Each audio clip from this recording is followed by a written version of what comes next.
right, guys, let's talk Aggie football. It's been a few days. We all right? We good to talk again? I didn't think anything I would put out the last 3 days would have fallen on the most welcoming ears, but now we have more news to talk about. Colin Klein out as OC. A&M ranked 7 in the penultimate college football playoff rankings. One more to go this selection Sunday. I want to talk about all of that, and at the end of this video, we are going to talk a little bit about the Texas game because I rewatched it. You're welcome. You don't have to. I did it. Nothing changed. I thought maybe on the second watch through, maybe you convert a 3rd and 2. Maybe you don't get called for a false start. But no, same results. We'll talk about it. I want to start with Klein. Guys, thanks for being here. Make sure you subscribe to the channel. We've been growing like crazy. Trying to hit 5K. Of course, the best performing video of the year was the one I put out right after the Texas loss. I was in shambles, and they fed off of it. They loved it. We got a bunch of subs from it. So if y'all can keep doing that, that just helps a lot. Helps the reach of this channel. Helps get more people in the discussion. To talk about things like Colin Klein taking the head coaching job at Kansas State. And congrats to Klein.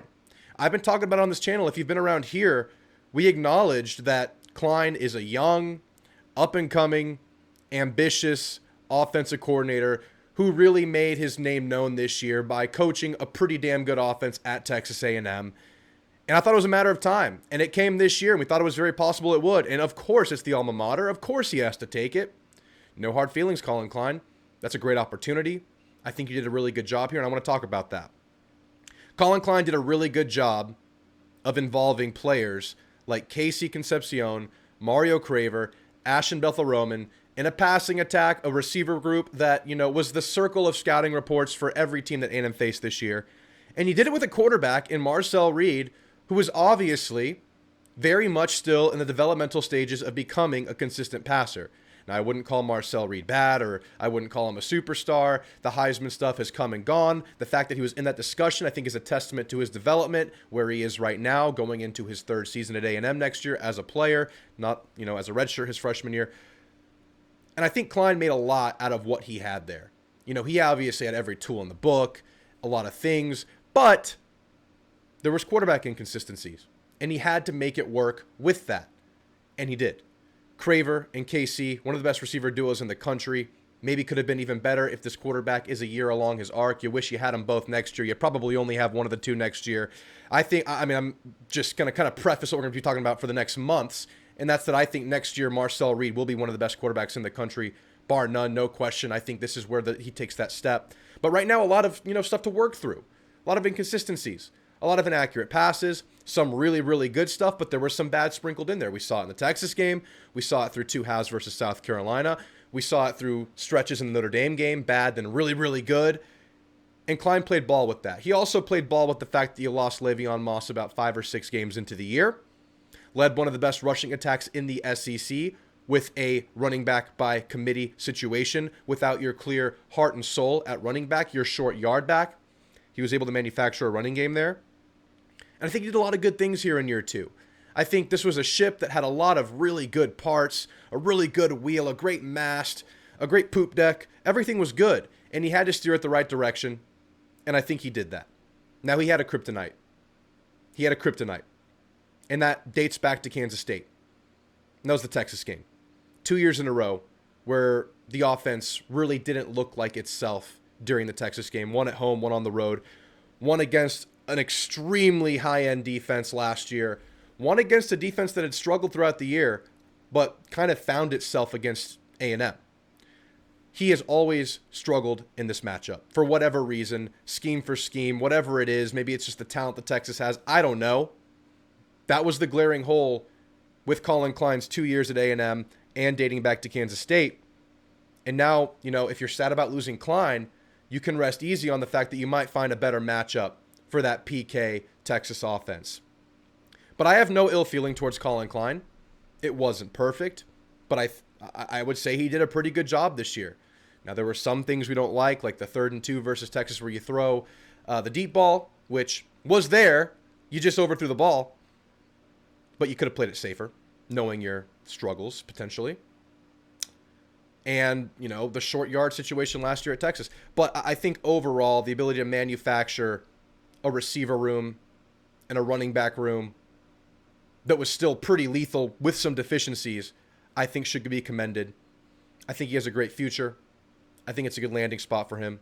And that leaves A&M in a sharply contrasting coaching search with what we've dealt with as an athletic department over the last few years. You had Jimbo with the buyout and wondering what A&M would be able to do financially in that situation.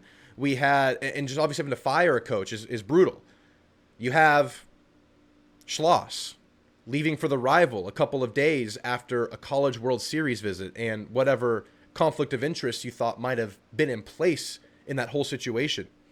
And then you have the whole Buzz Williams leaving the program with one player on the roster and having to fully restart there.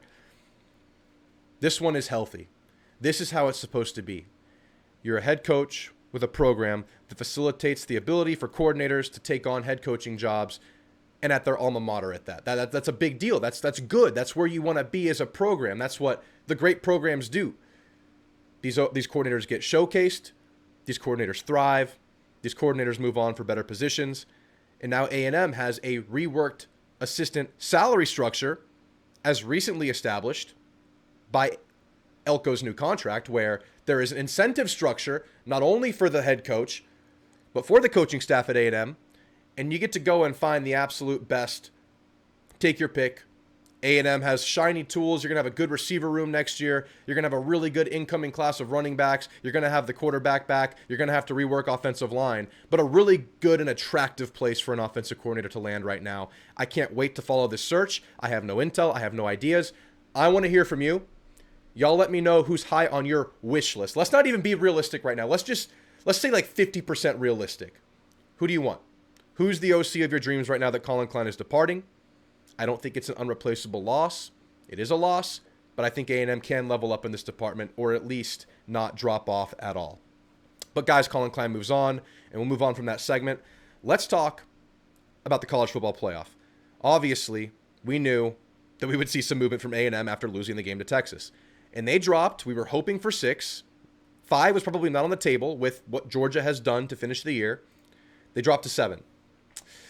And that doesn't really sit well because Texas Tech and Ole Miss being ahead of A&M feels like a bit of recency bias, or it feels like the playoff committee was kind of wanting to do this before. It feels like they're telling us how they really feel about A&M. But A&M, obviously, a dominant strength of schedule compared to Ole Miss and Texas Tech. I'm not even talking about Oregon. It's fine. Oregon lost to the number 2 team in the country. Oregon has finished the season very strong. The Ole Miss one, I don't see how the resume stacks up any better than A&M's. The only thing that Ole Miss has over A&M is that they lost a game further back in time. It just matters when you lose these games, and that's apparent. Texas Tech, how? Strength of schedule, it pales in comparison. I mean, what are we doing? It all depends on when you lose these games. So if you play Texas week 6, A&M's probably sitting there at 6. If you play Texas week 8 and you lose, you're probably sitting there at 6. But you're at 7, and right now, that matchup is Notre Dame. And like many, I do not think that's going to hold. I think Notre Dame is doomed. I don't see them holding on to this spot.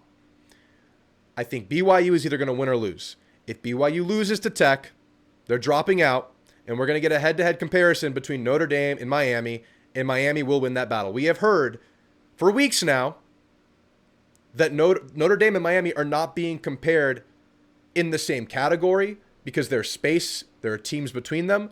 But whatever happens to BYU, that space will go away. They win, they move up. They lose, they move down. And there'll be a head-to-head comparison, and you better bet that Miami is winning that because they have the head-to-head. So right now, I'm kind of feeling like A&M's current matchup is staying at 7 and playing Miami. Now, there is an outside chance that Bama could drop with a loss. I don't think they drop 1. They probably drop all the way out. I would think most likely if it's a close loss, maybe they drop 1 and you're playing Bama at the 10th spot.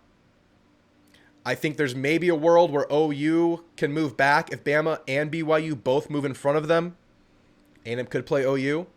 Maybe BYU wins and only moves up 1 spot. I don't think that's even possible based on what we're seeing here, based on the ACC and the G5 team taking the 11th and 12th spot, or maybe 2 G5 teams. I think it's pretty securely Miami, Bama, or OU. Now, there is a disaster scenario here where Bama and BYU win, and everyone else stays in front of A&M, and A&M could drop to 9. But that's 2 major upsets happening on championship weekend, plus other stuff to happen. I don't anticipate that. A&M could drop to 8. I think the home playoff is safe. Don't like being at 7. We'll see if there's any last-minute wiggling that can happen amongst the committee, because they've talked about how they're going to kind of reevaluate everything fresh on the last weekend. But it does feel like some precedents were set this week. I mean, placing A&M behind Ole Miss feels strategic. You didn't have to do that. Putting Notre Dame at 10, having them drop behind Bama in a week where Bama didn't do much, survive the rival, feels strategic. So I think a lot of this is probably set in stone, but we'll see. Obviously, that 6th spot and higher is coveted because you're going to play either ACC or G5. There's a world where there's 2 G5 schools in this playoff, guys. That is so freaking weird. Why? What are we doing? Regardless, that's how it is. So 6 is either Virginia or a G5 school. You want 6. So we'll hope for something. Maybe Tech loses. They're not going to be dropped out of the playoff, obviously, but maybe they could drop behind A&M with 2 losses. I don't know if that's too much of a punishment for losing a conference championship game. We'll see how that gets measured. But in that case, BYU can move ahead of A&M. So I think 7 is pretty locked in right now. We will see. There's obviously a lot of subjectivity that goes into this and a lot of heat going towards the committee, and I just gave them some heat for placing A&M at 7. But I think the committee is more of a symptom of the larger problem of college football, and that is just how uneven schedules are, how uneven conferences are, and the way the playoff is structured with the automatic tie-ins for the other conferences that maybe in a given year don't deserve it. And the committee just has to play ball with that structure. And then it's subjective. So you got issues layered on issues here. Nothing is meant to make total sense. Nothing is meant to be totally clear. Bottom line, should have beat Texas, right? You shouldn't lose the last game of the year. We lose a lot of argument power in losing our most recent game. The last bit of data that the committee will get towards this team because you're not playing another game. So beat Texas and things are different, obviously. You're sitting there at 3 still and you're feeling great. But you lose the game, and we have to talk about it. I haven't made a video about the game. I didn't think that y'all would really care to hear me rehash the game days after it. If y'all were like me, I'm just going to be honest with you guys. Be dead honest. I felt like shit on Saturday. I was sad. I was lethargic. I got sick. I was sick before the Texas game. All the yelling on the stream made me even worse in like the throat region. I had a bad throat, bad voice. That was exacerbated on Saturday. Nothing gave me happiness that day. Nothing. It was a bad day. And that's what losing to a rival does. That's what those guys getting bragging rights over you does. That's what the haters being proven right does. And I'm sure you relate in that fact. All that to say, we're only now going to rehash the game a little bit because I don't think y'all wanted to hear that. I really didn't want to put it out. So I waited a few days. We'll just briefly talk about it. What happened in the game. What it means about A&M going into the playoff where you're going to be playing similar caliber competition, and basically what went wrong. First of all, we saw the opposite of what we've seen from A&M all year. We've seen A&M really hit pedal to the metal in the second half of games, and the complete opposite happened against Texas. Texas is the team that schematically changed, played more physical, was more electric in the second half. A&M kind of plodded along offensively. No first downs for the first 2 drives of the half. Gave their offense all the momentum in the world. I think the issues kind of started on the offensive side of the football, but then Texas offensively adjusted to what A&M was doing. They saw that A&M was really selling out for that wingo bubble, the receiver side of the field. They were running to the short side of the field consistently, running to the double tight end side if that was the short side. A&M was hanging the free safety all the way over the receiver. So if they motioned into trips, they would motion to the side where there were 2 receivers, and A&M was playing that side of the field with extreme prejudice. And Texas was just able to get a hat on the short side of the field on A&M. In the run game, it happened. And we knew that was a weakness of A&M's, a relative weakness of A&M's. A&M's inability to consistently maintain gap discipline. And the run that started the whole party for Texas was that Wisner run on the left side where you just get a little bit too aggressive at defensive tackle. I mean, Onyeta's been great all year. I'm going to call him out for a negative play here because he's been great. He's been so good. But he had his guy leveraged to attack either gap on that left side run that started the whole party where it was like a 40-yard gain. And he throws the defender off, commits to one gap. By doing that, he completely seals himself off from the correct gap he had to contain. Will Lee got heat for this play. Will Lee was where he was supposed to be. Onyedim just made a bad choice. And we saw a bunch of decisions like that really doom A&M on the ground. The game-sealing run by Arch Manning over the middle. Well, first of all, a linebacker allowed himself to get blocked, but second of all, same thing. DJ Hicks gets a win, you would think. If it's like a passing play, it's a major win. He throws the blocker off of him, but then he seals himself off from the running lane. Linebackers get blocked. Dalton Brooks is the last line of defense, and Arch Manning's just a good runner. Breaks the tackle. That's the game. So we saw Sark outcoach Elko in the second half. It's just what happened. And this is why I'm waiting several days to bring this up, because it feels like absolute shit coming out of my mouth to say. That's what happened in the game. In the second half, the offense couldn't get anything going. The whole game, I felt like there were some good blocks being had in the running game by A&M's offensive line on the Texas defensive front. I do not feel like for most of the game, the running backs were playing well off of those blocks. I think Ruben got into some old habits, but with Ruben, we had seen him trending the right direction the last few games, and we didn't really see that this game, but he did have opportunities. I just don't think Ruben Owens was fully healthy this game. The stumbling, we saw him limping off the field, and you had to play him because you're down Le'Veon, you need bodies in there, and it didn't go well. I think you left some on the table there. I wish Ruben was really could give it a full go because I thought he'd been doing so well the games before. They go to E.J. Smith later in the game. He made some mistakes early, but I think he played a little bit better later in the game. The healthier back, ran through some contact, had the touchdown run. I think the running game had a lot more available than we saw in the game. And I think with the passing game, obviously Marcel goes down and all of our hearts stop. It's like, oh, this is really how it's going to go down. He comes back. He runs around a little bit. Feels good. Feels like he looked pretty healthy. But as the game went on, we saw him miss. We saw the picks late. We saw, protection was decent. But on critical plays, when Texas was bringing their stunts, they were just twisting. They weren't really bringing the heat when they got the pressure.